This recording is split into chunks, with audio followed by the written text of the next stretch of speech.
পঞ্চায়েত সমিতির সভাপতি যেমন আছে, সবাইকে ধন্যবাদ জানিয়ে দুটো একটি কথা বলি। সেটা হচ্ছে যে দেখো, আমাদের ক্যানিং পূর্ব বিধানসভা এলাকায় আমাদের সোশ্যাল মিডিয়া বলি, পার্টির কোনো সংগঠন বলি, মহিলা সংগঠন বলি, যুব সংগঠন বলি, সব ক্ষেত্রে কিন্তু ক্যানিং পূর্ব বিধানসভায় একটা শক্তিশালী জায়গায় শক্ত মাটির উপর দাঁড়িয়ে আছে, শক্ত ভিতের উপর দাঁড়িয়ে আছে। সেই ক্ষেত্রে আমাদের যে সোশ্যাল মিডিয়ার যে ছেলেরা আছে, আমরা প্রত্যেকটা বুথে যেমন একজন করে সদস্য করেছিলাম, আমাদের অঞ্চলে একজন করে করবে না, কিন্তু সেই সোশ্যাল মিডিয়াটা ঠিকঠাক মতো কাজ হচ্ছে বলে আমার অন্তত মনে হচ্ছে না। কারণ আমি কন্টিনিউ অন্তত ফেসবুকটা ফলো করি।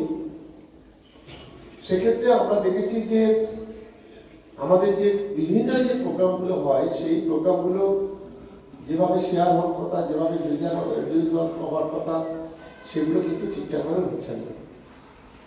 আমাদের ছেলেদের বুঝতে হবে যে আজকে সোশ্যাল মিডিয়ার যুগ, আজকে ইন্টারনেটের যুগ, অনলাইনের যুগ। আমাদের অপোজিশন যারা আছে, বিশেষ করে বিজেপি মিডিয়া সেল অনেক শক্তিশালী, তাদের হাজার হাজার কোটি টাকা আছে। তারা বিভিন্নভাবে, অনেক সময় আমরা দেখি মিথ্যা ভিডিও, মিথ্যা কথাবার্তা বিভিন্নভাবে পোস্ট করে, যেটা বাংলার মানুষকে বিভ্রান্ত করে। আমাদের ছেলেদের একটা বিষয় বুঝতে হবে, বিশেষ করে আমাদের মাননীয় মুখ্যমন্ত্রী মমতা বন্দ্যোপাধ্যায়, অভিষেক বন্দ্যোপাধ্যায় প্রচন্ডভাবে কিন্তু ফেসবুক, হোয়াটসঅ্যাপ ফলো করে। তারা প্রতিটি বিষয়ে নজর রাখে, কারা কেমন কাজ করছে, কোন বিধানসভা বা কোন ছেলেরা ভালো কাজ করছে, তাদের নজরে থাকে।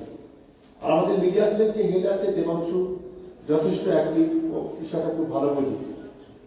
সেই কারণে আমাদের ছেলেদের বুঝতে হবে যে আজকে আমাদের যে সোশ্যাল মিডিয়ার যে অর্গানাইজেশনটা আছে, সেটাকে আরো অ্যাক্টিভ করতে হবে। এখানে গতকালকে সেক্রেটারি বলছিল আমাদের 380 জন না কত বলছিল, তাই তো? কিন্তু সব মিলিয়ে 150 জনও আসেনি আমার যতটুকু মনে হচ্ছে। আমি চেয়েছিলাম যে শীতের সময় অন্তত আমাদের বিভিন্ন জায়গায় আমরা একটা উপহার দিচ্ছি আমাদের কমিটির সদস্য, তো আমাদের যারা সোশ্যাল মিডিয়ার ছেলেরা আছে তাদেরকেও দেব, কিন্তু যারা আসেনি তাদের দেওয়ার কোনো প্রশ্ন নেই। এটা আমি এখানে যে দুজন আমাদের কনভেনার আছে, আমাদের মমতাজুর এখানে সেকেন্ডার সাদেক আছে হেডে, এটা আমি বলছি যে কোনোভাবে যারা এসছে তাদেরকে দেওয়া, বা যারা কাজ করেন, আমি শুনছিলাম কামরুলদারপুর কালিকাতলাতে খুব বেশি আসছে না, আমি পলিটিক্যালি ভাবে দেখছি, কিন্তু বাদবাকিটা যারা আসছে না তাদেরকে বাদ দিয়ে নূতন আমাদের সেখানে কমিটি তৈরি করে ফেলতে হবে প্রতিটা বুথ থেকে। আর আমি 21 তারিখে যে আমাদের এমএলএ কাপ আছে, তার আগে আমাদের সোশ্যাল মিডিয়ার জন্য যে কোনো একটা ড্রেস, একটা করে টি শার্ট আমি সকলকে দিয়ে দেবো। একই কালারের আমি সোশ্যাল মিডিয়া লেখা থাকবে, সামনে সোশ্যাল মিডিয়ার একটা লোগো থাকবে, সেটা আমি করে দেওয়ার ব্যবস্থা করছি। কিন্তু আমাদের ছেলেদের সকলকে বলবো যে একটু দায়িত্ব নিয়ে নিজেরা কাজ করতে হবে। আর আমাদের ফেসবুকটা হ্যাক করেছে আপনারা জানেন, যার ফলে একটা নতুন ফেসবুক আমরা বানিয়েছি। এখন সেইটাকে সবাইকে ফলো করতে হবে, সেটা অবশ্যই প্রত্যেকেই খেয়াল রাখবেন, এবং নিজেরা তো রাখবেন, পাশাপাশি অন্যান্য যারা আছে তাদেরকে একটু বলে দেবে, যাতে করে তারাও যেন এটাকে শেয়ার করে। সেইটা সকলকে মাথায় রাখতে হবে। সব মিলিয়ে আমরা চাই যে ক্যানিং 1 নম্বর, 2 নম্বর ব্লক এবং ভাঙড় 1 নম্বর ব্লকের যে 9টা অঞ্চল, ওই 9টা অঞ্চলকে যুক্ত করতে হবে। আরো 3টে অঞ্চল বাকি আছে, সেই 3টে অঞ্চলকে যুক্ত করতে হবে। এই দুটি ব্লকে আমাদের যে কর্মকাণ্ড যেটা থাকবে, সেই পার্টি বলি, সোশ্যাল মিডিয়া বলি, সেটা যেন সারা 24 ঘন্টা থেকে 1 নম্বরে থাকতে পারি, সেই মানসিকতা নিয়ে কিন্তু আমাদের দেখুন, আমাদের এখন প্রচুর কাজ হচ্ছে। আমাদের ছেলেদের কাজ কি? শুধু খালি আমরা কোথায় মিটিং করছি তার একটা শেয়ার করা, কি নিউজ করা না।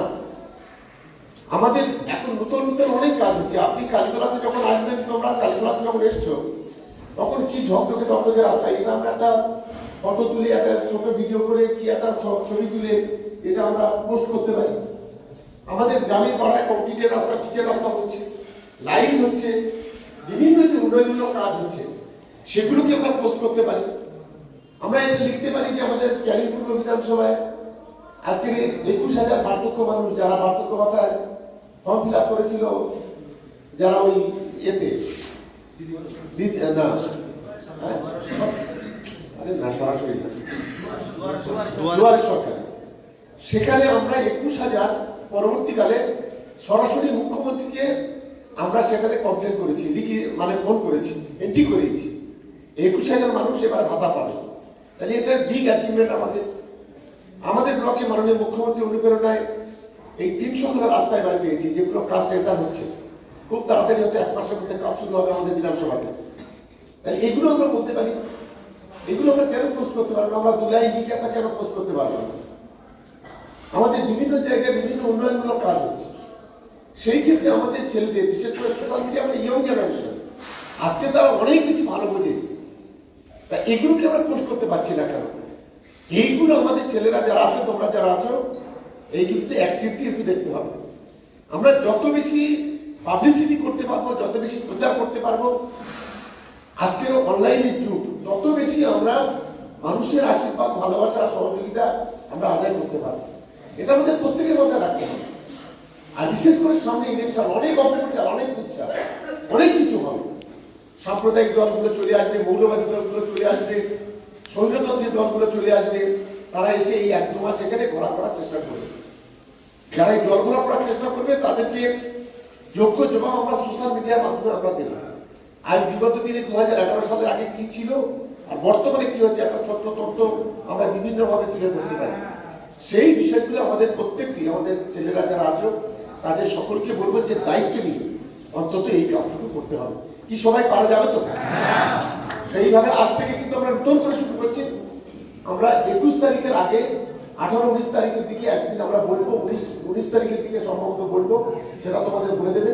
এবং প্রত্যেকটা বুথ থেকে মিনিমাম একজন করে মেম্বার যারা থাকেন সেটা একদম এনশিওর করতে হবে। এটা বিশেষ করে যারা দায়িত্বে আছে দুটি ব্লকের, তাদেরকে আলাপ আলোচনা করে সেটাকে ফুলি এনশিওর করতে হবে। আমি আশা করি আপনারা সেইটুকু করবেন। এখানে কলেজে পরীক্ষা আছে, তার জন্য আর বক্তব্য দীর্ঘায়িত নয়। সবাইকে ধন্যবাদ জানিয়ে আমার বক্তব্য।